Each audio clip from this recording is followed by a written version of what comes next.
Well, good morning if you are somewhere in California. Good afternoon if you are in New York City or Princeton, New Jersey.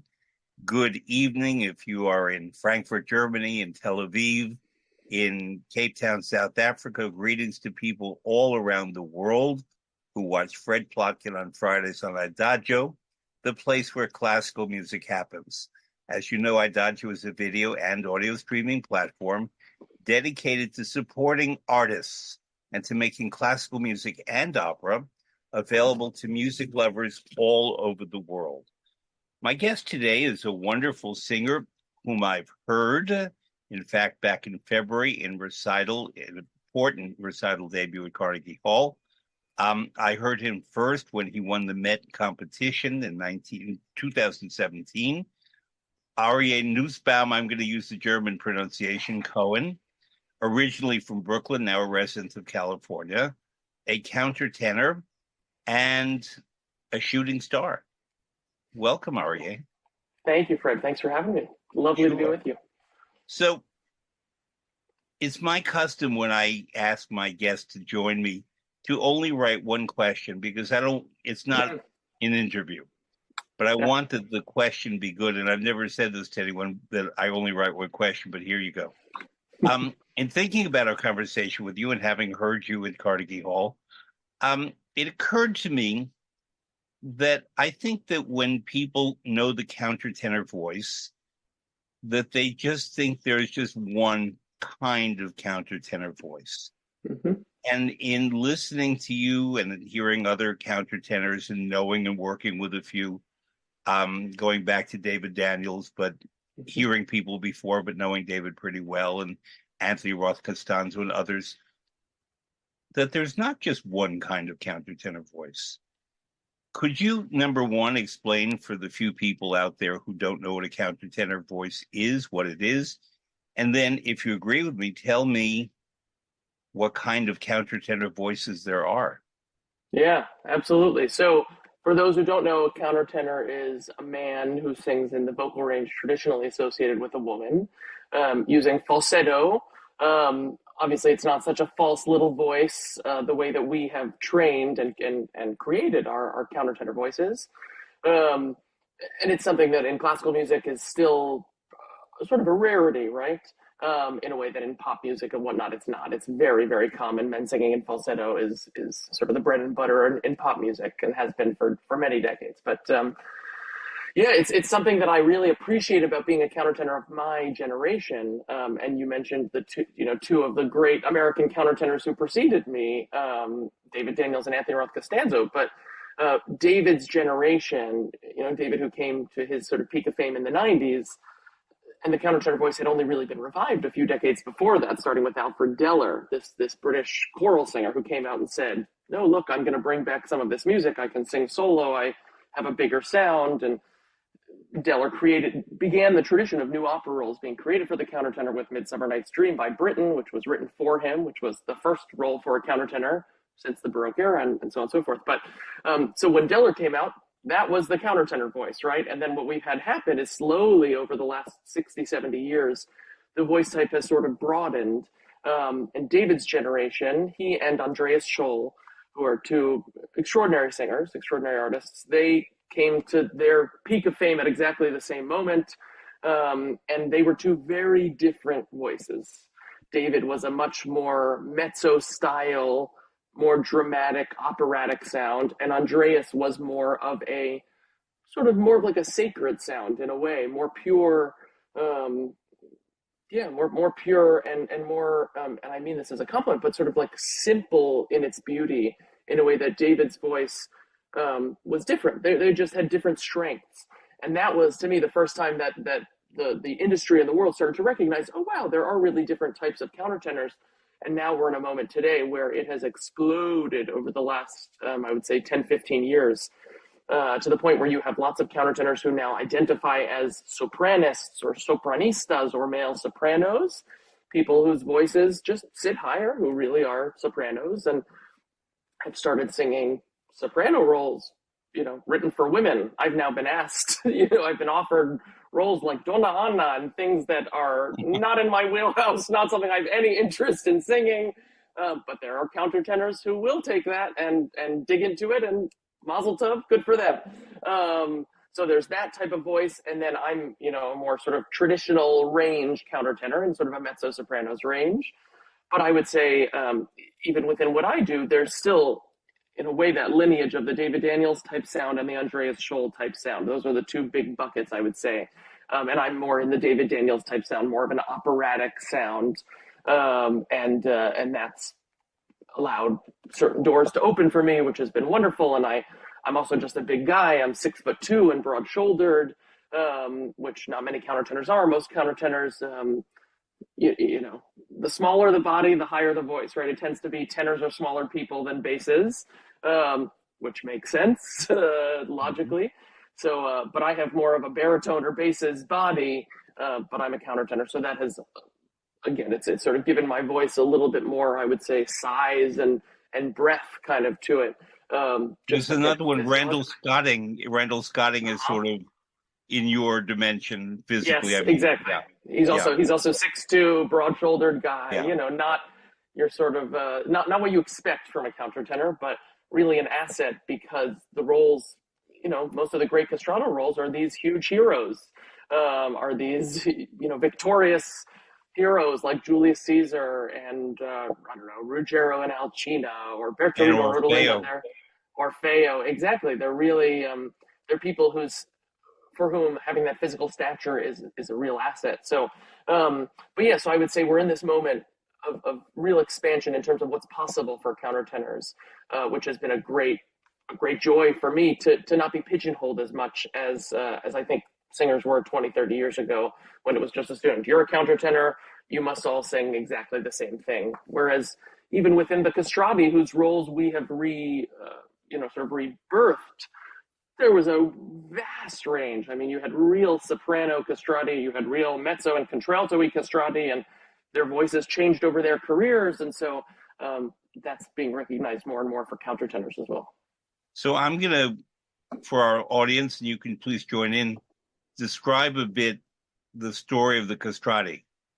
That primarily it was in Italy, and primarily it was in Naples in the 18th century, when Naples was one of the largest cities in Europe, had a marvelous musical tradition. The Opera House in Naples opened in 1736. Naples is a city that's full of poverty and also great beauty and wealth, but a lot of poverty. And there were often boys who were orphans, or the families were poor, and the boys were given over to the church for their care. And they were, this is a cruel act, were castrated. That's why they're called castrati. And they acquired the term voci bianchi, white voices, meaning voices that never evolved with testosterone to, let's call it, a more masculine, more adult, not masculine, but more adult sound that they may have achieved. But they grew up to be full adults, often handsome Italian guys and very attractive. And because they could not impregnate women, they were also, if they were straight, they were objects of great fascination, because a woman could sleep with him without worrying about any consequences. And not to be too crude, but they've done some research, and the castrati could have sex, full sort of sex, and what they produced was without consequence, essentially. Let's put it that way. So it was really attractive to women who wanted to, and I imagine men, who knows, but women who wanted to have some... too, certainly, although it's not as open. But many of the most famous castrati who went to London and to Madrid had very busy sex lives in addition to their... They were really sort of rock stars. They were, in a way, the first modern celebrity. They were, they created this sort of celebrity as we know it. And they really propelled opera to its first growth and fame, essentially. I mean, opera had been created, right, as this private art form for the elite, these wealthy families. Well, in Florence, but then in Venice, it became available to the public. And then it sort of transferred. Venice was the 17th century, Mm-hmm. and Naples became the center in the 18th century 18th century. Yep. with Milan at the end, and then Naples again in the 1820s and 30s, Mm-hmm. when you had Rossini, Donizetti, and Bellini all composing in Naples, and Yep. especially Rossini composing parts for mezzo-sopranos who were his girlfriends or wives Mm-hmm. that later went to countertenors or may have been before. And a lot of the source material for countertenors now is that Rossini mezzo-soprano repertoire from the 1820s and 30s. Yeah, but it was really in the in the 17th and 18th centuries, the rise of the castrati really essentially raised opera's profile because they were superstars. It was the hot ticket was to go to the opera and see that great castrato, and they were really sort of flamboyant in how they performed. I think nowadays with Baroque music, a lot of people have this sense of it needing to be very sort of buttoned up, when actually we have some ornament sheets, for example, that survive from some of the great castrati, and the ornaments that they would do were really wild and out there and exciting. It was about um, going there, and if they would repeat ornaments, that they had done the previous night, crowds would boo. They were expected to really bring something new and exciting every night, and they did. And there are stories of women fainting in the theaters, a lot in the great writings of Charles Burney, who was this early sort of musicologist who created essentially diary journal entries about what was going on as the castrati grew and their fame exploded. But just there are a lot of great stories about how wildly successful they were, and how that propelled opera to become really exciting in the broad public eye. One Back more in thing those to add days. about Naples in the 18th century. I don't remember all five names, but I remember two of the five names. Every 20 years in that Mm-hmm. century, all orphans got a different surname.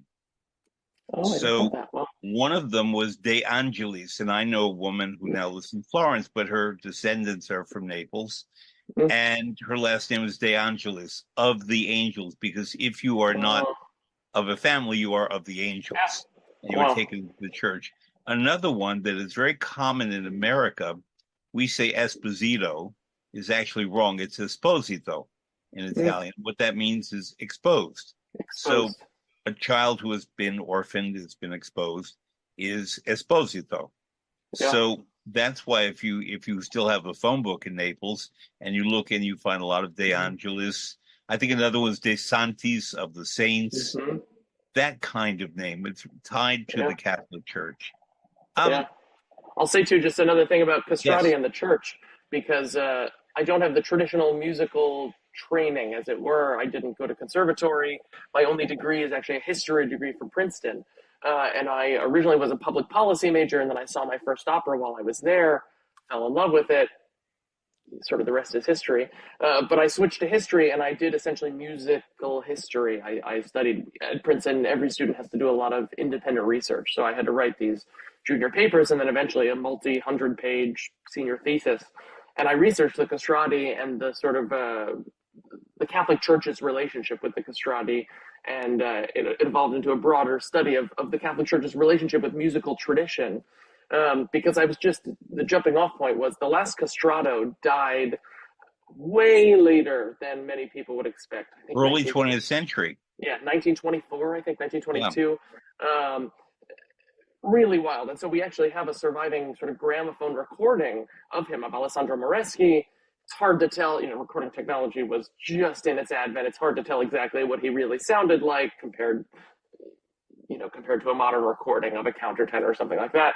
But it went on for a really long time, and it's because the Catholic Church sort of adopted castrati as musical tradition, just as Gregorian chant had been sort of a created invention that was codified in the Church's tradition. So too the castrati became really part of church tradition. And as we know, the Catholic Church is a very tradition based organization. Really cherishes its traditions, and so that's why well over 100 years after the castration had ended in the public eye, mainly because essentially the music opera had moved on basically, And so boys stopped being castrated because it wasn't a ticket to fame anymore. If you think about it's interesting too, the research that we have shows it actually wasn't super poor families who were castrating their sons. It tended to be sort of middle class families who had access to, what middle class there was, but who had access to some wealth and a vision of the world and realized, oh wow, this could be, it's like a lottery ticket, just as making it as a classical singer or pop singer or whatever is today. But okay, even there's only a 1% chance I can castrate my son, and there's a 1% chance he might become a superstar and propel our family into immense wealth and fame. And so, kind of fascinating though how it went on for a really long time in the church. Yeah, I just want to check wild. one thing. What was your actual major as a history major? I was so my major was history, and my concentration was cultural and intellectual history. It was called, which was a pretty broad concentration. But when you did that, did you have a sense already that you wanted to go into opera, or you were just interested in history? I did know. So I switched. When I was applying to colleges, I only applied to sort of traditional universities. I had grown up singing in children's choir in Brooklyn, the Brooklyn Youth Chorus, amazing children's choir. Yep. I sang in synagogue, and then I went to LaGuardia High School of the Arts, the big performing arts high school in New York, mainly because I wanted to sort of break out of the little Jewish community I had grown up in a way. That I had gone to Jewish school all my life. It was wonderful, but I realized there was a much sort of bigger world in New York, let alone in the world.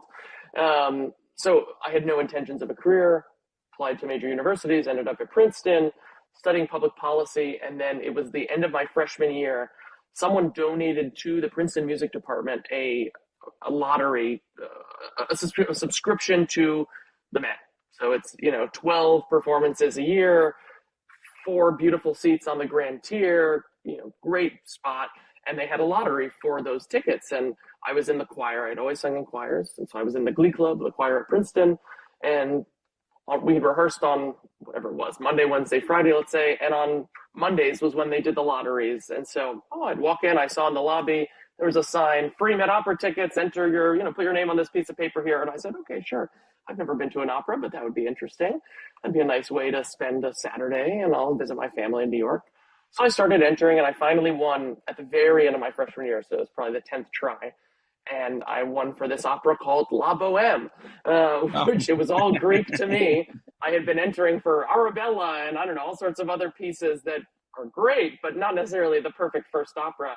And I won the ticket for, of course, that iconic Zeffirelli production at the Met, and just the perfect introduction to the art form. I've now taken a couple dozen of my friends to the Met to see the Zeffirelli Bohème for their first operas as well.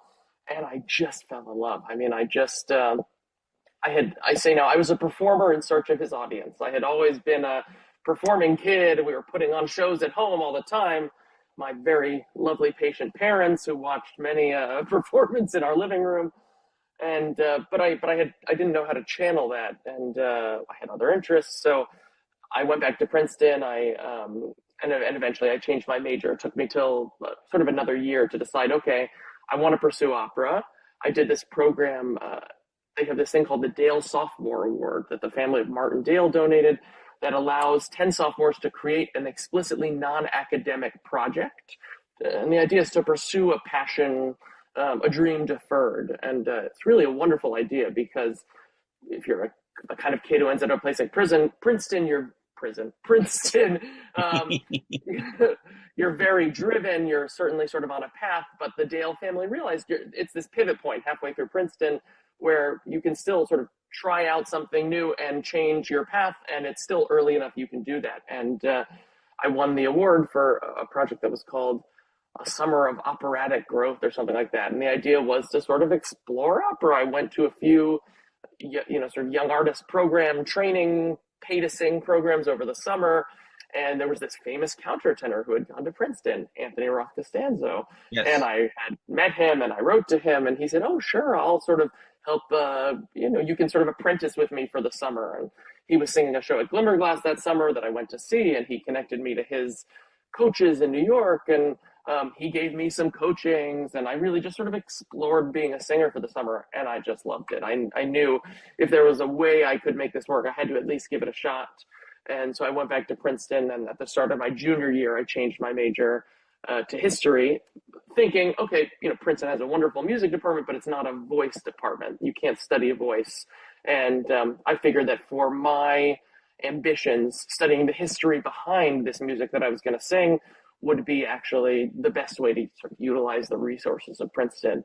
And so I did. I did a bunch of musicological research while I was there too. I did a project the summer after my junior year then, where I spent the whole summer in Venice with the Cavalli manuscripts at the Biblioteca Marciana, the National Library in San Marco Square.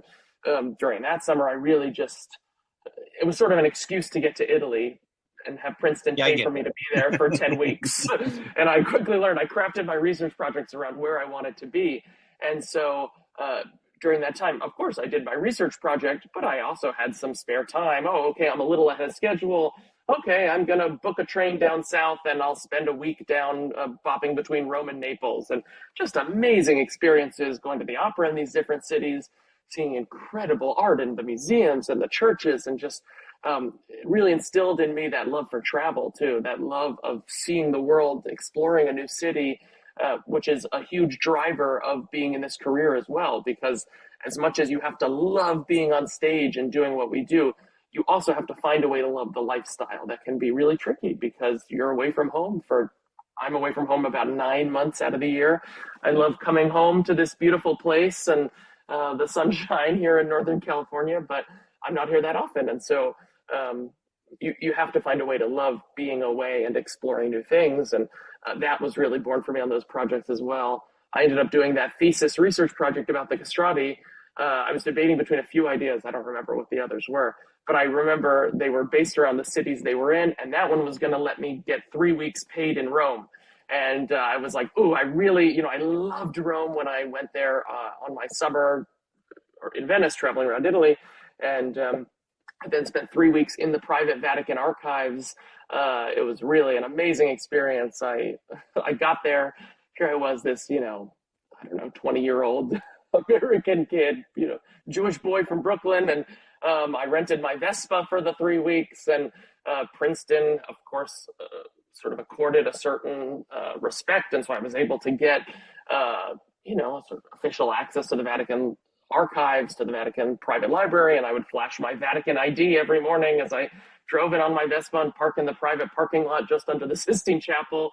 Just really an amazing experience, looking at all these old papal edicts and just I'll never forget the frescoes inside the Vatican library.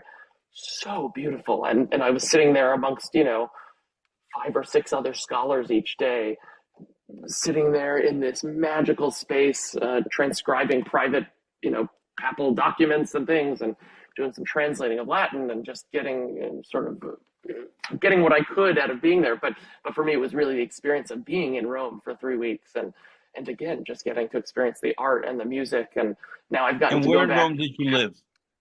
I lived in a beautiful area that I love, right by the Villa Borghese, so a neighborhood sort of just east of Villa Borghese, and that's still my favorite museum in the world. Those Bernini's inside the museum, they're just unbelievable. The Caravaggios, it's my favorite kind of museum, where it's just a small curated collection of absolute magic. And I've gotten to go back. I made my debut at the Teatro dell'Opera di Roma almost 2 years ago now, in fall of 23. And I lived in the same neighborhood. I booked an apartment 2 blocks from where I lived for those 3 weeks. And I got to spend 2 months there, just soaking up the magic of the Eternal City. I mean, it's just I'd ask you for a few reasons. One is, what I knew kind of early, I wanted to work in opera, and I chose to be a history major, and everybody criticized me for that. Really? Because they said, why history? And I said, well, because I don't intend to be a singer, but I do intend to work in production design, management, but especially stage direction, which is what I studied in Italy. And I very specifically was a Venetian history major because Venice opera was born in Florence, but grew and really took root in Venice, and then Naples, as we discussed before. And I, too, moved to Italy to learn the language. to Well, learn the Italian operatic tradition, to travel the country, to immerse myself in it. I lived in different cities, mostly Bologna, where I went to University of Bologna, and a then fabulous Milan, where institution. The oldest university in the world, right? The yeah, oldest and I was continually the first operating foreign university. student at what was called DAMS, Dipartimento di Arte, Musica e Spettacolo, which is Che Italy's bello. Juilliard. And Yeah. that's where I met Franco Zeffirelli and Pierluigi Pizzi and a lot of the great directors of then. Pizzi is still with us. Yeah. And they took me under their wings and took me to work on productions with them in Pesaro, in Bari, in Naples, in Catania, all over the country. Verona was Zeffirelli for 5 summers. And so to me, it made perfect sense to be a history major Yeah. because I needed, for example, if Verdi has an opera called Attila or La Battaglia di Legnano, I need to know those stories Of course. and Well, not and I'll tell just you to this pretend they're day, ridiculous stories. Hmm. it's a huge part of, I think, my success in our industry is my understanding of that history and Yeah. those sort of research skills that I gained by being a history major. I do. Well, when I first won the Met competition, I got this review in the Times by Zachary Wolf that started my career overnight. Yeah. All of a sudden, it didn't matter that I hadn't got into any master's program and was sort of charting my own path. Um, and what he really praised me for was my sense of drama and ability to tap into the emotions, that sort of deeper layering within singing, that it's not just about the sound that comes out, but it's about that sort of artistic experience. And I think that, I didn't realize the skills I was building, but I think that comes from my sense of really digging into the characters in such a deep way. And to this day, I mean, in our office, I have a huge bookshelf just full of books about all the characters I get to play. And one of the great things about being a countertenor is we get to play a lot of incredible historical figures. Yeah. The role that's becoming sort of my signature role, as it were now, is Julius Caesar. Talk Mm-hmm. about a legendary historical figure. There's so many. I've read probably a dozen books about Caesar, and there are hundreds more I could read. There's so much depth to dig into, but having that historical basis of understanding, I think, is immensely helpful. And it's something now I get asked by young singers a lot for advice, aspiring undergrads, kids in high school or undergrad hoping to one day make a career at this. And the thing I encourage them to do is not to get so siloed into just thinking about being a singer. Because you have to have something to sing about. You have to have emotions to tap into, life experiences to tap into, and also you have to have that sort of depth of understanding so that you can give a performance that's about more than just the sound of the voice. And those are always the artists who I've admired the most. The performances that have awed me as an audience member are those types of artists who give of their soul on stage. That it's We'll not get just to one about in a creating few a beautiful minutes. I know who sound. you mean, and I Yes. agree with you. But Yeah. the reason I asked you where you lived in Rome is when I lived in Rome, I lived on Via del Tempio number 4. And Mm-hmm. Via del Tempio is the street where the synagogue is in Rome. Oh, yeah. And I A lived in Rome. spectacular synagogue. Yeah, Yes, just one of the I most lived in special Rome at a time spaces. when Pope Paul the Sixth, I guess he was, died, and then there was Pope John Paul the 20. No, he was Pope John Paul the First. Mm. Um, lasted 33 days, and then Pope John Paul the Second. And I Wow. lived there through all of that transition, which was not a big period. It was a Mm. few months, but nonetheless, everything was topsy-turvy. And Yeah. what was very interesting was that Pope John Paul II, the Polish Pope, came to He visit visited the synagogue. the This was a synagogue huge moment for the Jewish and was community. very friendly with the rabbi of the synagogue. Yeah, the So chief that I rabbi. lived down the street, and I remember seeing this new, young, vibrant. We think of him as an old man with Parkinson's, but he was a Yeah. very healthy, athletic younger man. And I'll And say too, my favorite restaurant in Rome is right by where you lived. I hope it's somewhere that you went back in the day. Sora Margherita. of This, course, yeah, just for the the perfect carciofi, for the the artichoke. carciofi alla giudea, yes, and just kind of the quintessential Roman restaurant. No nonsense, no fuss, just incredible fresh pastas and fried artichokes and And the oh, bacala, the the codfish. bacala is amazing as well. I Yeah, know. but what I love, I mean, just so if you're in Rome, I've sent many friends there. who, including non-musical friends who are on sort of an Italian holiday for a few weeks, and they go to plenty of very nice restaurants, sort of more fine dining-esque places. And I'll say pretty much without fail, everyone has said to me, oh my God, the highlight of our entire time in Italy was this sort of no-nonsense trattoria meal at Sora Margherita. So right by where you lived there. Aryeh, I don't know if you know my food side. I do. I know Oh, you do? you're a Okay. master. Oh yeah. Well, because there are people who know the opera Fred Plotkin, people know the food Fred Plotkin, don't know that's the same person. Exactly. It's the same Because I guy. get it, sometimes people call up and say, who's the best of three tenors? And then they'll call up and say, we're going to Roma, where should I eat? Yeah. I get those questions all the time. Now, can I say one little story about the synagogue in Rome? So when I was there doing this production, I was singing in Giulio Cesare as Sesto at the opera house there a couple of years ago, and so I grew up a very religious Jew, and I still identify very strongly. It's hard to escape with my name, and it's still something very important to me. And so I spend all these months in different parts of the world, and when it's the major Jewish holidays, I go seek out the local synagogue. And so I've gotten to spend the high holidays, as we call them, the major Jewish holidays, the New Year and the Day of Atonement, Rosh Hashanah and Yom Kippur. I've gotten to spend them. For example, a couple of years ago, I was in Moscow before the current war, obviously, spending those holidays in the Great Synagogue of Moscow in this incredible atmosphere. And then the year that I was in Rome, I was there through the holidays. And so I spent the high holidays there. And the Great Synagogue of Rome, I mean, first of all, it's just a spectacularly beautiful space, but it's usually sort of a museum, essentially, the way that people see it on a tour. And I got to experience the vibrancy of the Roman Jewish community, which is actually the first diasporic Jewish community. It's believed this was the first place that Jews sort of established themselves outside of the Holy Land back in the day. And they have this incredible, we were talking about the Catholic Church's sense of tradition, and the same thing is true of the Roman Jewish community. And they have this whole tradition that is entirely distinct from every other European Jewish community, down to the prayers that they say, the tunes that they use, the way they blow the shofar, the ram's horn. Everything is unique to them, and it's how they've passed it on from generation to generation.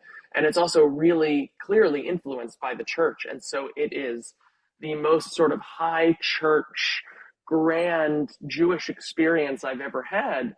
I mean, just the garments, the ritual robes, and the silvers that the heads of the community wear is unlike anything we were having at our synagogue in Brooklyn, but just an incredibly powerful experience. And because they have all these distinct prayers and songs that are really important to the members of the community.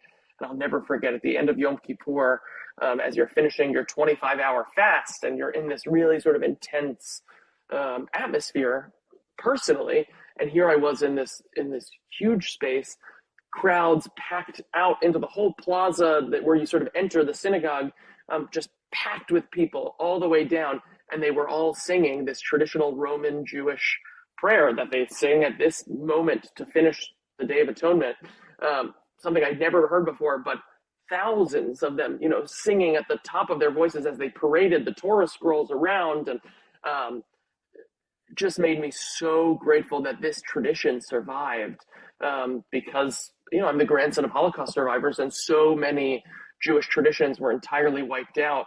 And it just made me wonder what other distinct traditions there had been that we lost when half of the global Jewish population was killed. But how special the Roman Jewish community and their dedication to their tradition is. It's just really beautiful. And if you ever have the opportunity on a Saturday morning or Friday night or a holiday to go, even if you're not Jewish, but just to go experience this musical culture, it's really, really spectacular.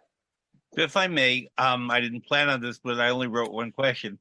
I'm going to give our listeners, and you, although I think you know this, some background on Italian Jewry and the tradition of Jews in Italy, but also because, as you mentioned, a lot of them were wiped out. I'll just say parenthetically that when I was a student in Bologna, my landlady was Jewish, and she had been in a concentration camp of World War II and got out. And she was so traumatized by all of that, understandably, that she would not ever talk about being Jewish. She was too frightened. And I would sort of A quietly, common story. A common story. I mean, people yeah. went in one of two directions. You either all you wanted to do was embrace your identity, or you wanted absolutely nothing to do with it. And I fully Well, she was understand petrified. the responses that It go in was both not ways. about denying the religion. It was that No, she was too it's about frightened. personal fear, of Yeah, course. But that's why you say, "I'm not Jewish. I don't want anything to do with this." Of course, you had been almost killed for that right. fact. It makes sense. So Jews in Italy go back 2,000 years. There are several famous cities and places of Jewry, Rome being one, the one you mentioned. By the way, there are 35,000 Italian Jews right now, so we're not talking about many. Venice historically had a tradition. We know Shakespeare and the Merchant of Venice. A Mm-hmm. little town in Puglia called Manduria, I don't know if you ever went there, No. um, was Jewish, but they were Jews that probably came from Egypt and parts of North Africa. And they had a sacramental wine called Primitivo di Manduria, which Mm-hmm. we can still drink today. And some people from that community in the 18th century moved to Budapest and nearby and took the Primitivo grapes with them to Hungary. And when it was planted there, someone, we don't know why, renamed them Zinfandel. And then when the grapes were transported to near where you live in California, Exactly. and were planted in the ground, Zinfandel is a very common grape in California. Yeah. It's originally a Jewish grape from Wow. 2,000 years ago. It's one of the oldest grapes in southern Italy and was called Primitivo. Wow. Then there's a town called Pitigliano in southern Tuscany near Suvaretto. And there was a very famous woman who I knew, she's now gone, who wrote the first great book of Jewish cookery, Italian Jewish cookery, called The Food or the Cooking maybe of the Italian Jews. Her name was Edda Servi Machlin, Machlin. And this, her two books, but especially the first one, are absolutely to know. There's a woman in San Francisco named Joyce Goldstein who wrote a wonderful book called Cucina Ebraica. We have it on explores. our shelf in the kitchen. Yeah. Okay, Joyce is a good friend of mine, a great Lovely. cook. And she had a restaurant called Square One that was one of the great California restaurants. And but then there was a town in the north, because after Bologna, I lived in Milan and studied in Pavia. And nearby is a town called Mortara, Mortara, that was historically a Jewish town near the Po River. And they made all the traditional Italian dishes that would be done with pork with goose. Well, So they invented goose prosciutto. And any product salami, for example, that would be a pork product in Parma, they would use goose. And they're the ones who innovated that tradition. Right there, the Po River is sturgeon in the Po River, which was a classic Jewish dish along with eel. And those were ferrata and ferrata. If you know, the Garden of the Finzi Contini was based in Parma. I'm suddenly forgetting the writer's name. This wonderful writer lived in Parma who wrote Giorgio something, I'll remember. And then another great town was Torino. Torino, I don't know if you've been to Torino. I have not actually, no, but yeah. The Film Museum is this 19th century, very tall, black, strange-looking structure that was originally the synagogue of Torino. Oh, wow. And there were 6 families of Jews in Torino of different types of Judaism. Yeah, and one of them was the famous Levi family, as in Rita Montalcino or Montalcini Levi, who won the Nobel Prize in Biology, Primo Levi, and Genoa had a few Jews, Milan a few Jews, and in Milan the family were called Foa, F-O-A, and they created a sort of, we in New York have what are called the Catskills, these mountains north of New York City, that were historically a resort for Jews. And in the Valtellina born out of necessity, because you weren't able to go to other resorts, right? So we established our own. Groucho Marx said he wouldn't belong to any club that would have him as a member, and that was the same kind of thing. But the Fawad family created a town that did not exclude non-Jews, but it was the first Jewish skiing resort in the Italian Well, Alps, in the Valtellina. So there are these places throughout the country, and Jews have been part of the fabric of Italian culture in much greater dimensions than their size as a population. But you absolutely. can And I'll study say the too, the food. great Yeah, there's essentially one great Jewish liturgical composer whose work survives, who was this Italian man Salomone Rossi, who yeah. wrote essentially the way Bach wrote his church cantatas every weekend. Salomone Rossi was doing the same thing for the Jewish prayers and writing new incredible works every weekend, and most of it survives. The manuscripts survive, and just a wealth of extraordinary Jewish liturgical music. Probably the greatest collection that we have of Baroque Jewish music. Certainly the greatest collection, and it's from this amazing Italian composer. Had a huge cultural impact and an impact on our tradition. And Lorenzo da Ponte was Yes, Jewish, yes. Mozart's librettist. Hmm. So the question after that bit of a detour that popped in my head while you were talking about Rome is the following. You mentioned how the attire in the synagogue on Via del Tempio was extraordinary. I was going to say to you when you were talking about the Catholic Church that the best costume designers in the world. I mean, the Absolutely. clothing. There was a movie recently called Conclave. The Hmm. clothing in that film was extraordinary because it was not just 80 cardinals with the same outfit. Each one had its own special identification. There's a street in Rome called Via del Gesù, which is near the Pantheon, which is Hmm. basically the fashion houses for the Vatican. Yeah. There's on the other side of the Pantheon, there's a store whose name I forget, where I would buy beautiful sweaters. It's only for nuns. And I would go Hmm. in there and I would say, my cousin's a nun. Yeah. There's And a I would great buy these beautiful sweaters that yeah, bring home to women here. And, yeah, I would say to them, do you like the sweater? It's a Roman original and so on. But yeah, then if I said, this is what nuns wear, most would say, yeah. okay, but a couple would say, really? But the quality was so good because the wool was perfect Of and course. The they didn't have Italian a lot of craftsmanship. money, so they had to go for quality. The socks that the cardinals Mm. wear and Oh. the bishops in the church, some of them are red and some are lavender, are fantastic hosiery. It is Hmm. just an amazing thing. And this is part of the thing in Rome, not only, but especially Rome, that spectacle. Venice, certainly, other places, but Rome particularly, the spectacle that goes with religious observance of Absolutely. whatever religion is Yeah, remarkable. And absolutely. so, my question for you is you lived in Rome, you studied in Rome, you certainly formed contacts in the Jewish community, but not only, obviously, you were very immersed in the Catholic tradition. Yeah. And it leads to a big question.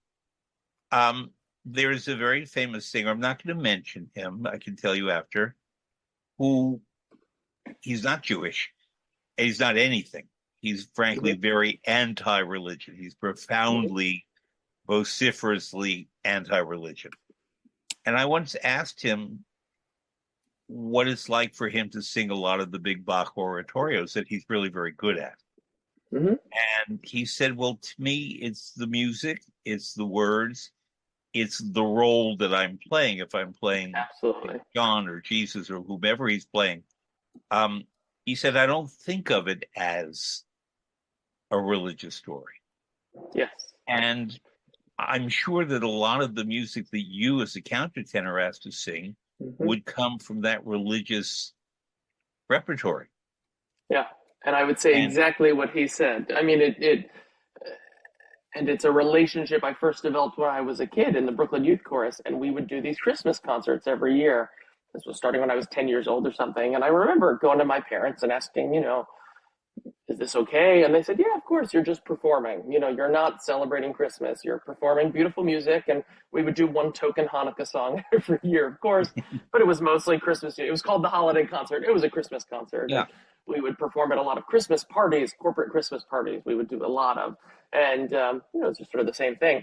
But it's exactly that. And so I have that same relationship now where singing exactly what you said. Let's take the Bach Passions.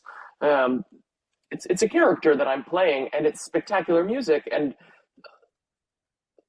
religious stories have inspired a lot of the greatest art in human history. And religious institutions have caused a lot of the greatest destruction and hatred in human history. But it's also created great art. So it's, sort of a double-edged sword, of course.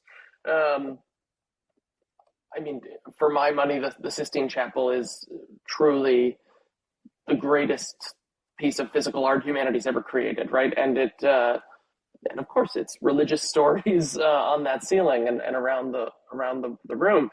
Um, but when I go into the Sistine Chapel, I'm admiring it not for its religious value or because of the religious story. I'm admiring it as an extraordinary piece of art, and that's exactly the kind of relationship I have with playing these characters in religious works. I will say I've been grateful as a countertenor. It's a little bit easier because you're not playing John or Jesus. You're the alto soloist. And even what I sing Handel's Messiah every year, right? It's sort of a ritual of the season. There have been a couple years where I was doing an opera production that ran through Messiah season. I didn't get to sing it, and it feels, I feel incomplete without singing Messiah, or as my dad likes to call it, Handel's Mashiach, every December.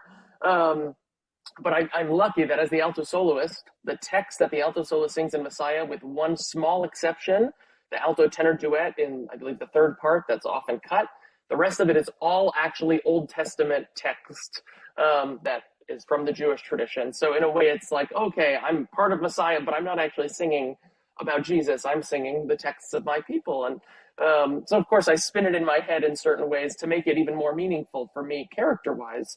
But I'm also very grateful that one of the other areas in which I get to perform a lot is Handel oratorios. And most of those are incredible Old Testament stories. And so, Old Testament Hebrew Bible. So I get to play characters like King David and Solomon and these legendary Jewish Hebrew heroes who I grew up learning about and admiring. And now getting to play those characters is immensely fulfilling. And I remember when I had my Opera News, may it rest in peace, soundbite feature, right? It was really that rite of passage for young singers in America to have the little one-page, or I guess two-page feature with your photo, and then the little two columns of text, your story, and it ended with a quote from my mom that I gave, which is true. She said at one point, of course, I always dreamed of my son being a doctor or a lawyer, but he's getting to be King David. It's not so bad.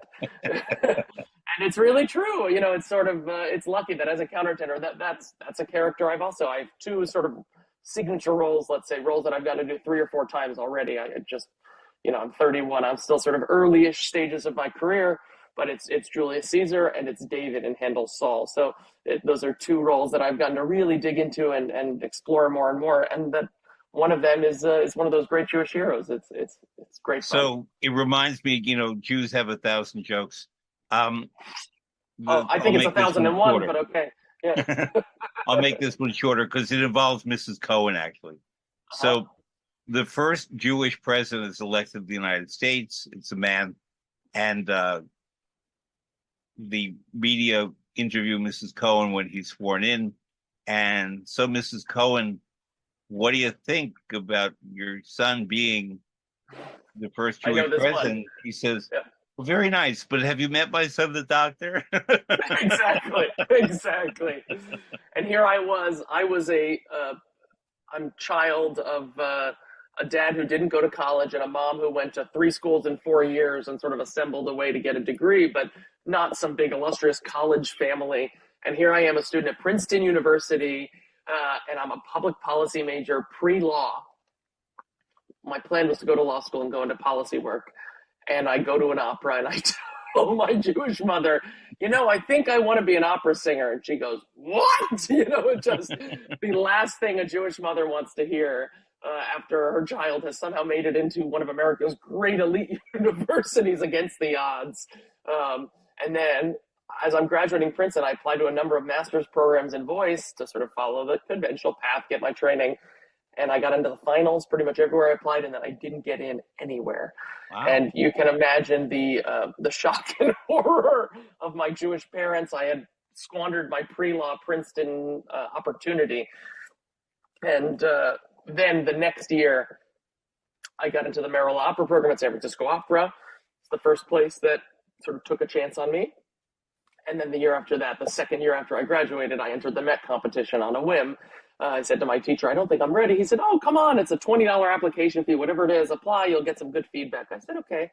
And I advanced through all the rounds, and I won and got that New York Times review, and right in my career started.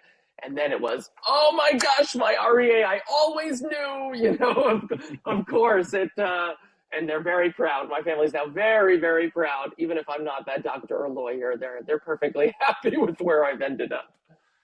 So I often ask my guests ahead of time if they would look into the very rich Adagio catalog and find either music that inspires them or an artist or artists who inspire them. And you picked a couple, or more than a couple, they're among my favorites, one of them being Anna-Sophie von Otter. And Ms. von Otter, if you're watching, you're welcome on this show anytime. Wonderful. Well, I was just in a production with this past fall in a world premiere in Brussels, which was a really special experience. Yes, with yes, Sasha in that, Cook and Thomas Sasha, Hampson. exactly. Tom Hampson and Sophie. Talk about yes, that. And, yeah, I know Tom and Sasha very well, and I remember talk about that opera and what was it? Yeah, it was an amazing experience. It's an extraordinary piece. It was actually my first time being part of a world premiere, sort of from inception. I've sung a lot of modern opera, but works that have been performed a few times and have sort of started to earn their place in the canon. And it was a really amazing experience just because you have no idea what you're getting into or what you're going to get. And so we were working with the wonderful director, Ivo van Hove. Well, what opera was it?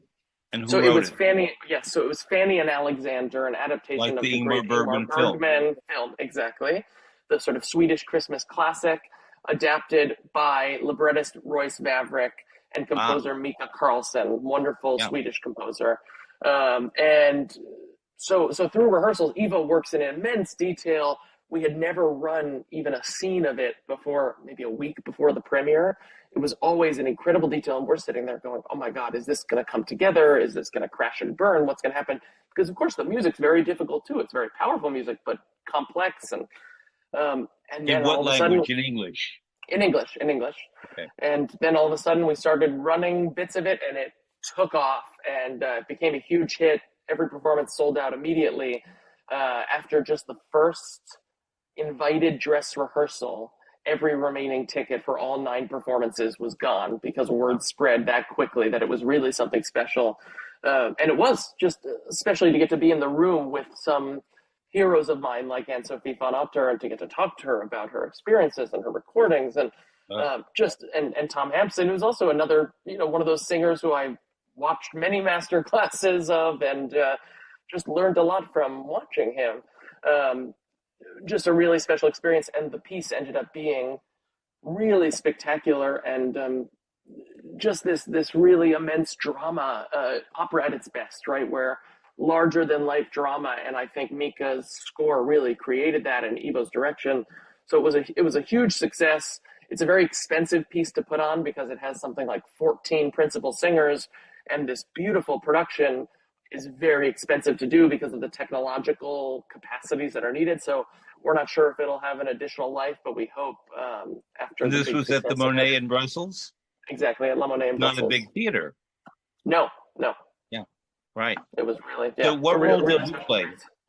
So I played Ishmael Rutsinski, who sort of, per our earlier conversation, talking about my Jewish background, coming into this, I was thinking, what are the Jewish operatic characters? There really aren't many, and those that there are not necessarily great depictions. Most famous is certainly the Jews in Salome, which is a scene that always makes me very uncomfortable as an audience member. It's a piece that was one of Hitler's favorites, and it's just an anti-Semitic depiction that runs for a few minutes as right, sort of a comic break in the intense drama of the piece, but at Jew's expense. So I never enjoy seeing that. And then I was thinking, okay, I made my Met debut in Brett Dean's Hamlet, adaptation of Shakespeare's Hamlet, as Rosencrantz. And when I first took the role, I didn't think about it. And then I was thinking, oh, wow, Rosencrantz, Guildenstern, and they're two babbling idiots who talk over each other and trip over each other and can't get a word out. Of course, they're also a Jewish stereotype, a Jewish caricature that provides comic relief. And there aren't many other Jewish characters sort of to think of. Eleazar and Rachel in La Juive. Yes, in La Juive, exactly, which is a positive depiction. But there are very few of those. And here I was playing Ishmael Rudzinski, who is the magical hero of the piece. So for those who don't know the film, it's the story of Fanny and Alexander, these two kids who essentially their father dies, and they are their mother, who Sasha Cook played, remarries this evil bishop who Tom Hampson played, and Anne-Sophie von Otter was the bishop's maid, who's also very cruel, and they abuse the kids. And the kid, it's the iconic Christmas film in Sweden, which is really kind of wild. It's very dark, very dark. To think about it compared to I don't know, Going My Way with Bing Crosby. Yes, exactly. I guess, and if you think about it, It's a Wonderful Life. There are some Christmas films that have that darker side and a positive ending, and my character was the positive ending.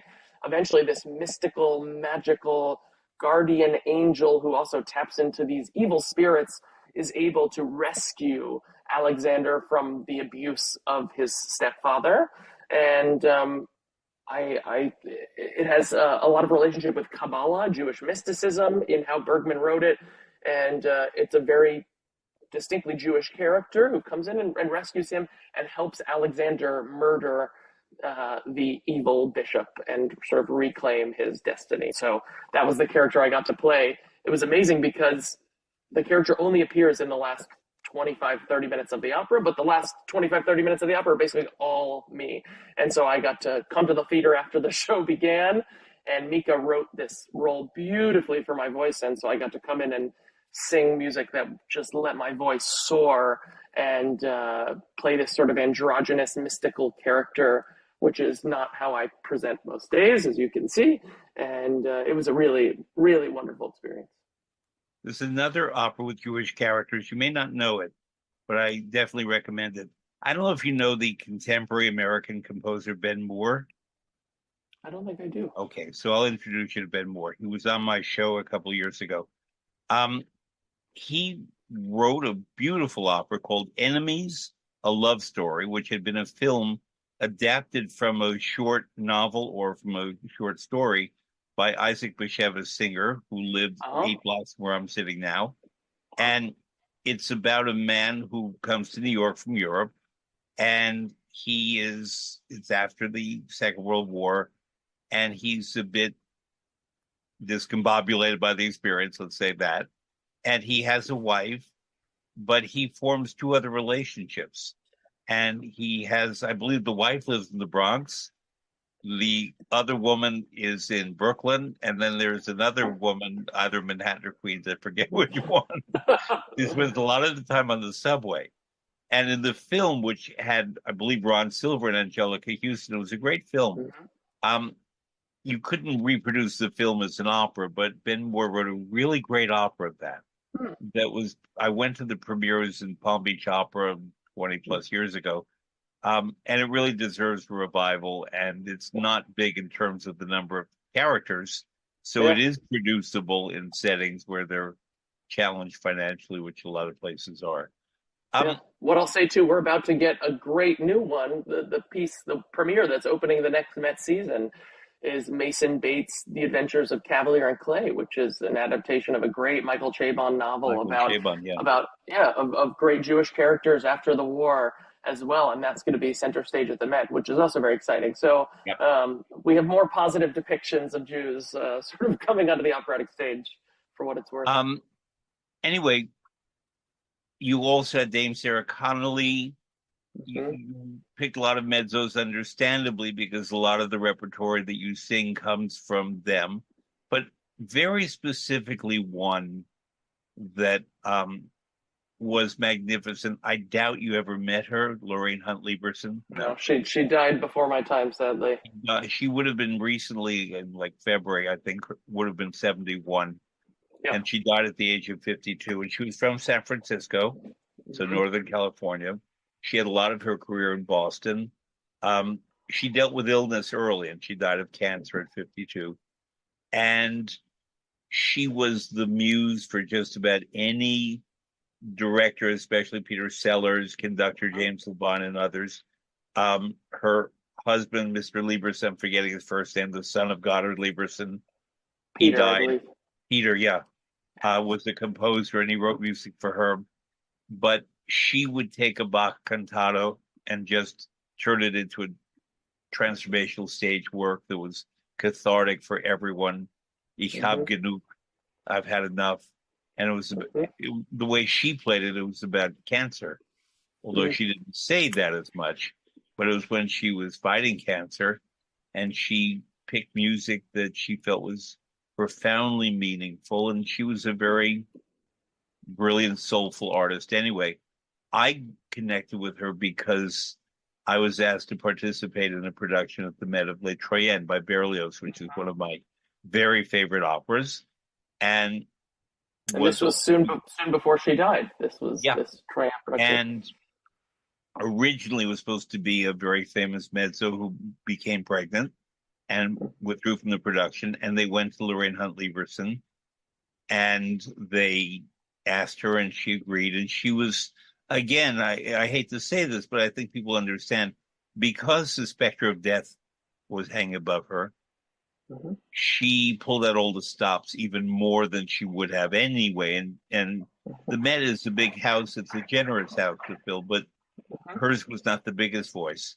But Mhm. it was just such extraordinary artistry of whatever she did. And among the things that you've listed are Brahms, Handel, and Berlioz. So those are three different but all wonderful composers. Why? I think I know why Brahms. Start with that. Yeah. I well, so Lorraine was so the first singers I fell in love with were a couple of countertenors who I listened to singing Handel, and back when I had my Walkman, and I went to the Performing Arts Library in New York, and I got a bunch of CDs, and I had Handel Arias disc of David Daniels, and the one called Handel Arias, and the Ombra by Fu Handel Aria disc of Andreas Scholl, and I listened to those over and over, and really fell in love. And then soon after that, I found this Wigmore Hall live disc of Lorraine Hunt Lieberson that I checked out, and I just could not believe the singing that I was hearing. That was the first recording of hers that I heard, and then I started listening to more and more, including a number of live concert recordings she did with Philharmonia Baroque Orchestra here in the Bay Area, based in the East Bay, an orchestra that I've now performed many roles with, sort of over many years, and really special to sort of think of that legacy, that in some way I'm part of that musical tradition that she had. But she just brought this incredible humanity, as you were saying, to everything that she sang, and everything felt so alive, so current. Um, the way she sang Handel, for example, it just, I think to this day she's the greatest performer of Handel in history, at least in recorded history, since I can't go back and hear the great castrati and the folks who originated these roles and these works. But she just brought incredible presence, in addition to beauty of tone and everything that has to be there, the artistic and emotional presence that she brought to everything that she sang, exquisite. And so I think that first work that I chose is from that Wigmore disc, Unbewegte laue Luft, this Brahms lieder that I just listened to her sing over and over, and I could not believe the purity, but the depth of emotion that was inside of that purity, the way she sang it. And that was really the beginning of this inspiration for a CD I released in February called Uncharted, an album of German lieder. There it is, perfectly prepared. Thank you, Fred. Listen now, Anidajo, buy a copy wherever you are. We sell signed copies on my website if you'd like to obtain one. But Tell us your web address. it's just my name, AryehNussbaumCohen.com. It's a long one, but if you Google my name, it's the first thing that comes up as well. And under discography, you can get your signed copies of that and other recordings of mine, including this Grammy award-winning recording with the London Symphony and other pieces. But But that was really the beginning of my love affair with German Lieder, which is not typical countertenor territory. But when it came time to create my first sort of recital disc, me and piano and getting to have full artistic control over what I was doing, I knew it was German Lieder that I was going to want to dig into. And John Churchwell, wonderful pianist here in the Bay Area, and I created an album that includes a lot of works that I first heard Lorraine singing, that I was very wary of singing for a long time because of how special her interpretations were. There are also some pieces by Korngold on there that I fell in love with from a recording of Anne-Sophie von Otter, who we were just talking about, but really beautiful works, and we were delighted to accompany the release with the first swing of a recital tour that took us to the Twin Cities, Carnegie Hall, the Kennedy Center in Houston, and in a couple months in the fall, we're going to be performing the program in Chicago, Massachusetts, outside Boston, in Rockport on the water, and here in the Bay Area at Cal Performances here in Berkeley. So really special, a program that's about half German Lieder from the disc, and then the other half is really personally meaningful works, including some works from my Jewish heritage, the Ravel Kaddish, the Janowski Avinu Malkeinu, and just other pieces that are very special to me. That's the program I heard. Before we go to Lorraine, away from Lorraine, is there anything else we want to add about her or about Dame Sarah Connolly? You picked three mezzos, Anne-Sophie von Otter, Sarah Connolly, and Lorraine Hunt-Lieberson. I don't know if this is a correct definition. You can have a different one. They have had a lot of spine in their characterizations, and their singing, in their posture, absolutely, in their presentation. Anne-Sophie von Otter is quite tall. Lorraine was not particularly tall. Sarah Connolly is tall-ish, but not as tall as Anne-Sophie von Otter. But they have a presence on the stage. Absolutely. That I think is what I'm calling a spine. I've never used that term before. Yeah, but I like that way of putting it. Yeah. Yeah. But they are. They're all singers who, despite being women playing legendary male roles, great heroes, great warriors, really embodied that type of character.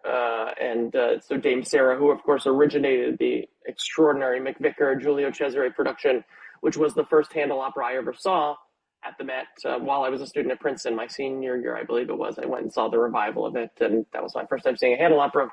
Absolutely fell in love, and then I got to be, I believe, just the third person to play Caesar in that production at Glyndebourne last summer. I'm here in Salzburg this summer for a new production here, which is great. But last summer, that was really dream come true doesn't even capture it, because it was the first Handel opera I saw, and because I have so admired Dame Sarah, who's become an incredible mentor and friend to me. We coached all of Caesar together. Glyndebourne? It was Louise Alder, fabulous British soprano. Good. Yeah, and we'll be back there together for some more Handel in a few years. So I was involved with it years ago with Danielle Denise, who originated that production as well. Fabulous, right? And then did it La Scala, and that was September, October of 2019. We were there with that. Yeah. Anyway, a question popped in my head before we get to your album. If offered, would you ever sing Octavian in the Rosenkavalier? It's interesting you ask about that.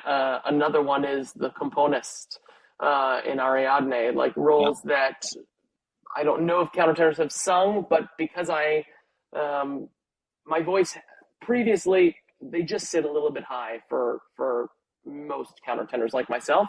But in the last few years, my voice has kind of opened up upwards, and it has opened up possibilities for roles like that yes, I would absolutely consider. And a lot of countertenors' voices wouldn't be suited to that sort of rich texture as well, just because naturally our voices tend to be a little bit smaller than, of course, a dramatic mezzo. But I'm grateful to have a just naturally larger voice. Everything is smaller than a dramatic mezzo. Yes, well, exactly. we all are, by far. As they will always remind you. Exactly. Thank you, Ms. Bunbury. But I think yes, exactly. But no, I think my voice as countertenors go would be more well suited to that repertoire than many others. And so And definitely acting something to wise think and about. dramatically, because of your height, Absolutely. Yes. would actually be very persuasive. And Yeah. also because in the case of Octavian, who is a boy who in one scene has to dress as a girl, but they usually have a woman playing it. It Hmm. would be very interesting dramatically. I mean, here's my stage director hat on Hmm. to see how that would work in reverse. Yeah. Be completely faithful musically, Yeah. but would nonetheless put a whole new spin because at the beginning of the opera, when Octavian is in bed with the Marschallin, it's a young man. I mean, who Yeah. really will be a young man. Yeah. Wie du warst, wie du bist. Mhm. I'd love to see that. Now that I Yeah. think about it. Agreed. Yeah. Agreed. So no We'll Donna start. Anna, yes Octavian, and No to componist. Donna, no. But I do have start to with, add too, one of my first roles on a major opera house stage. My my first training was I did the Maryland program, but my first sort of long training was at the Houston Grand Opera Studio. I did a year there as the first countertenor in the studio's history, and I was obviously taking the place that would have normally gone to a mezzo. Sorry, ladies. And the main reason why they happened to be doing Handel's Julius Caesar, Julius Caesar that fall. I got to sing Nireno, the little servant of Cleopatra, and I got to study cover Tolomeo and Caesar. That's when I first began to dig into that opera. Wonderful experience. But to make it financially viable for Houston Grand Opera, they needed to have me sing more than one role over the season. So after that, I also sang second maid in Strauss's Electra in the McVicker wow. production that originated at Lyric Opera of Chicago. Oh, and it was such fun. I mean, to sing that incredible music. It was a great cast, including, I know, some cherished sort of collaborators of yours, Christine Gerke, Tammy Yeah, Wilson, Greer Grimsley, yeah. Michaela Martins. Getting to just be a fly on the wall in that rehearsal room and listen to them sing their faces off. Yeah. I loved it. So I have sung Strauss before on a major opera house stage, and who knows, might happen Yeah, again I must sometime. say, speaking of Strauss, you mentioned something about 15 minutes ago, and I meant to pick up on it, and I will now, because you're a young man, so you may not know this story, but it's set in the early 1960s. True story at the Metropolitan Opera. Um, the characters, as you mentioned, they're the five Jews, the five Hebrews in Salome, and the conductor, Eric Leinsdorf, was conducting a rehearsal. And he was conducting that part of the opera where the Jews appear. And when he felt that they had done everything necessary in the rehearsal, he put down his baton and he said, "Okay, all the Jews can go." And half the orchestra left. Oh, that's great. I True love that. story. That's great. Anyway, I want to talk your wonderful concert program, which at Carnegie Hall, you get a booklet with Hmm. all the texts. Yeah. And I keep these booklets because I go back and study them. Hmm. And often they're very good translations, some of them by you, I'm noticing just now, of the Yes, Brahms. all of them by me, All of them. actually. Yeah. Okay. Yeah. Um, and what I want to ask you about is apart from, well, let's first talk about the fact that you undertook to do sort of standard German, by standard, I mean classic German lieder that has not been sung by countertenor. How did that decision happen?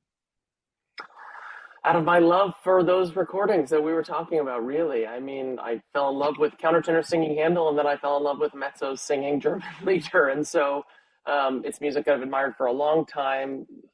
The journey began all those years ago. And then when I was in the Young Artist program in Houston, all the young artists do a sort of shared recital. I think there were three or four of us who split a recital. So basically, each of us did one big set or two sets.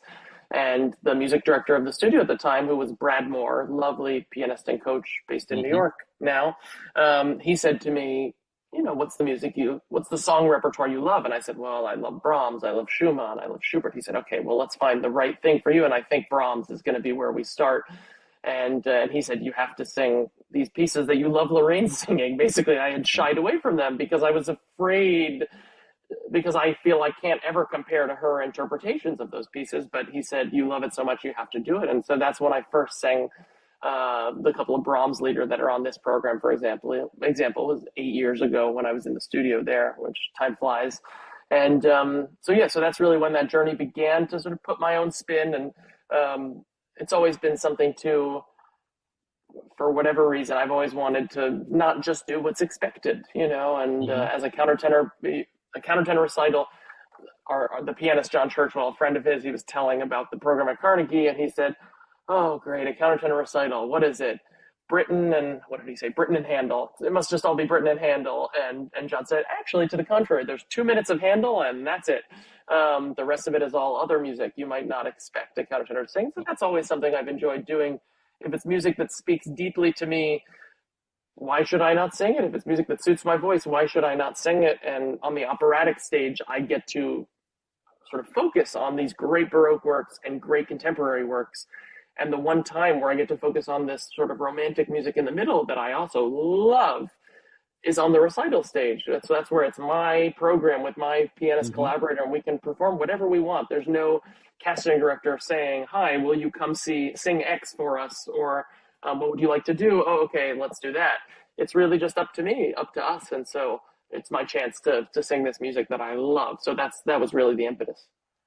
I want to point out to listeners that you sang in what is now known as Weil, Weill, Recital Hall. When I was a kid, it was known as Carnegie Recital Hall. It's a small, incredibly elegant space. Yes, And very intimate. in my long life of working in this field and going to performances there, it's always been known that the singer or instrumentalist who makes his or her debut there, it's known as an important New York debut Mhm. because the cognoscenti, the people in the know the nights that they're supposed to put it in their calendar to go hear that debut.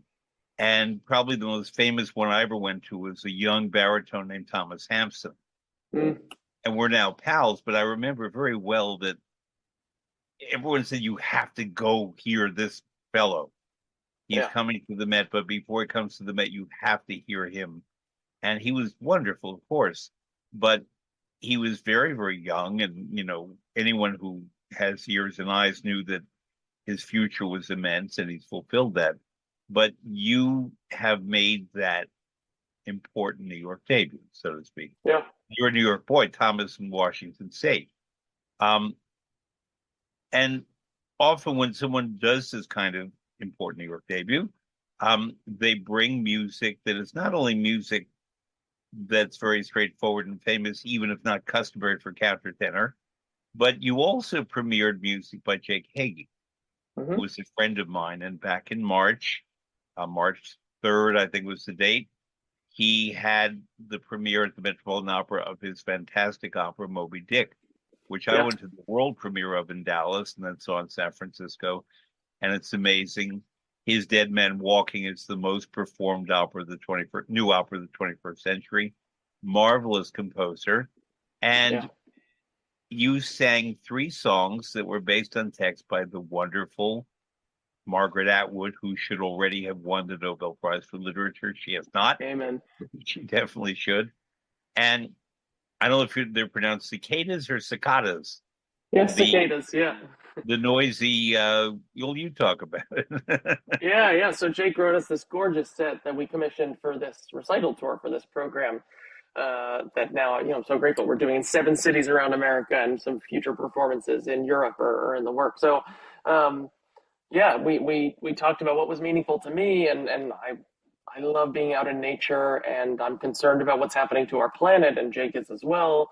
And it was really a natural pairing alongside the rest of this leader program, which is, the poetry that these German composers said. So much of it takes place in the woods, and the mystery and the magic of the natural world, right, is kind of the main character of most German lieder. And so he wrote these works. Yeah, I mean, beautiful text by Margaret Atwood. The last one is this stunning poem, "O Children," about climate change and about what will be left for our children of the planet. Will there be ice? What will be left? Will there be songs? What will be left for them? But the second song in the three is really a breaking of the tension, and is this. Jake said to me, "Would you be willing to do a fun song?" And I said, "Absolutely." We know each other very well. We both live here in the Bay Area, and he knows I'm a fun guy. as opera singers go. I like to let my hair down as well, as it were. And so I said, If you absolutely, got it, fun flaunt song. it. Exactly, exactly. My Rapunzel locks. And he wrote this amazing cicada love song. It's like a sexy cicada love song about the mating of cicadas, essentially. It's great fun, and the audiences have loved it. And John and I love performing it. It's Yep. fun for us and fun for the crowd as well. So yeah, it's a great set that Jake wrote for us. So when people watch this program in the future, as they will, we were talking a lot about the past because we're both history majors, and I find that Mm-hmm. I learn a lot about where to try to go in the future by studying the past. A lot of people don't do that anymore. Mm-hmm. But To our detriment. I think the countertenor voice only has more things to do, and you're an exponent of that, and you're the right age to do that.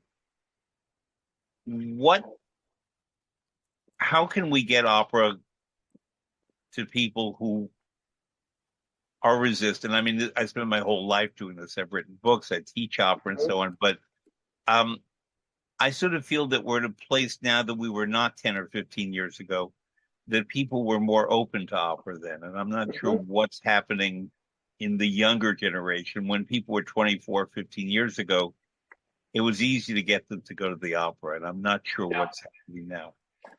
It's interesting, right? Because this is the quandary in our industry and in America, especially. Opera companies are really struggling to bring in new audiences, something that we don't see in Europe the same way, and that's why the opera houses are still totally full over there. And of course, they're beneficiaries of great government funding, which makes things easier and gives them artistic freedom. But I mean, the experiences I've had singing in cities like Berlin, and the crowd is full. I remember Barry Kosky in some amazing feature interview he did in the Times. He said, you know, what he loves about the Komische Oper, which was his house in Berlin, is that and I saw this, you know, for example, I did a new production of Handel's Saul there, that role we were talking about earlier, David. And the audience, you had German grandmothers, omas, sitting next to, he said, tattooed lesbians from Kreuzberg. And it's true, like the crowd Mm-hmm. is full of everyone and everything, and it's fabulous. But we struggle with that in America. And I think there's a lot of ideas that it has to be a change in programming. And sure, bringing in new works is great to bring in young audiences. It's something that Peter Gelb is trying a lot in New York. But for me, I think the ticket is really, it's about the experience. And so there's sort of two facets of that. One is that you need people to feel comfortable in the opera house. And this is hard for a lot of older opera lovers, but simple things as simple as allowing, you know, specialty lidded cups where people can still have a drink during the performance. When young people are going to concerts, that's part of the experience that they enjoy, is having that social evening with a good cocktail and so on and so forth. And so allowing that in the opera, simple little things like that that make it a more enjoyable experience for young people. If you really love opera, you have to want young people to be there, and you have to make certain changes accordingly. So that's one. And then the other thing that I wish opera houses in America were doing is, people of our generation love a fancy date night. This sort of idea, love, and I think opera houses should be doing a lot more just within the neighborhoods right around them to create that sort of evening package deal, to partner up with restaurants to do a prefix across the street, things like restaurant week sort of elements that do very well for restaurants, doing that kind of thing. So the Met would partner with restaurants in the neighborhood around Lincoln Center. San Francisco Opera would partner with restaurants in Well, the Hayes Met has Valley. what it calls Friday Under 40. Yes, which is great, but we need more of that, and we need more, you know, even if it's a Tuesday night performance. That's the thing I think companies don't realize, is that people of our generation are happy to go out on a Tuesday night and do something fun, but it has to be a special, you know, it can be a special occasion on a Tuesday if it's set up with a $60 prefix across the street at this restaurant, including a glass of champagne, you know, a glass of Prosecco. When you walk in, you just make it into a special experience. So it's not about shying away from the opera being a special sort of cultivated experience. It still should be that. It's not that we need to totally let our guard down, but it's that we need to essentially lean into that and create a special experience for the 20 somethings and 30 somethings to go, oh yeah, you know, and just for it to spread naturally in a way of, you know, when you're catching up with your friends, you're talking about what you've been doing, like, Oh yeah, on Tuesday we went to an opera. It was such a fun night. We had dinner at Rosa Mexicano, and then we went across, and yeah, it was really great. They had this like $100 package. You got a glass of champagne, whatever, that kind of thing that will spread I naturally. I agree, think but I think that's there's so more. important. I think we have to teach very young people, and I mean Mhm. 5-year-olds. I've taught a Yep. lot of opera to 5-year-olds, and they're great Yep. because they're Oh, not yet education addicted is to so essential. screens, and they're open to their emotions, and they, Mhm. when taught, become very good listeners. And I think a big Mhm. problem we have politically, socially, in every other way is we don't listen anymore. We hear, Mm-mm.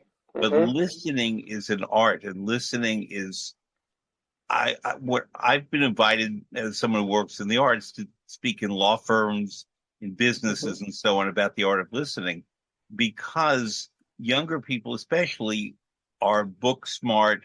They may learn from their screens about different things, but they don't develop their human sides. I hate to say that in a Mhm. categorical way, but I think it's true. I think that the socialization of young people, especially in America, but not only, Italy too, I've seen it, Mhm. is one in which the screen or the object, the device becomes the friend. Mhm. Now in Italy, yes, young people and people of all ages go out for their walks, their passeggiata, their gelato, and so on. And that's good for basic bonding. But especially in Italy, I don't see young Italians going to the opera. You see it more Mhm. in Germany and France and Scandinavia, Austria, to France. some Yep. degree in the UK. In Eastern Europe, certainly you see it. In Spain, I see it somewhat, but I don't see it too much, certainly not in America, where we don't listen. We talk at one another. Mhm. We throw around vocabulary and slogans and so forth. Of And course, well, and opera is not part of the culture here in the same way. That's the well, it problem. In those was. countries, kids, it was, but it's not anymore. And kids grow up with the opera in those countries. You're talking about going to the opera in a way that in America they don't. But that's a much larger problem that we have to fix, of course, with But I education. also think of the way Um, Americans of all ages, but especially younger ones, cool their emotions. mhm. Opera is a hot medium, and I love it for that.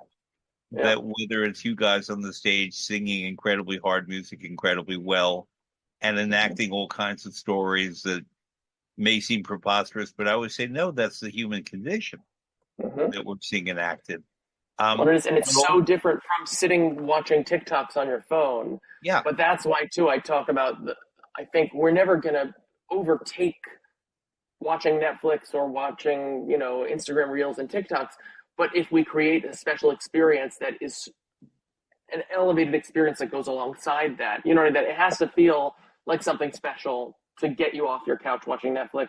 And this is something that it's not just happening in opera, but all arts are struggling with, especially after the pandemic when people got so comfortable being at home. Movie theaters are struggling because even getting people to go sit in a comfy chair at a movie with the recliner seat is hard when you can do it on your own couch and watch your TV. yeah. So that's why, to me, of course, fixing its place in the culture is hugely important for the long term survival. But that's a much bigger task. Whereas opera companies can be doing some much smaller things to make it a special experience. It's something you can implement like that to hopefully galvanize some of our generation that has sort of missed out on that opportunity of growing up with it as part of our culture.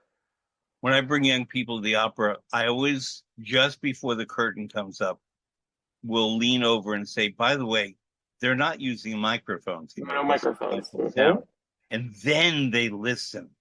Yes. Because then they think, my God, this theater has 3,000 seats in San Hmm. Francisco, New York, Chicago, wherever, or 4,000 seats at the Met.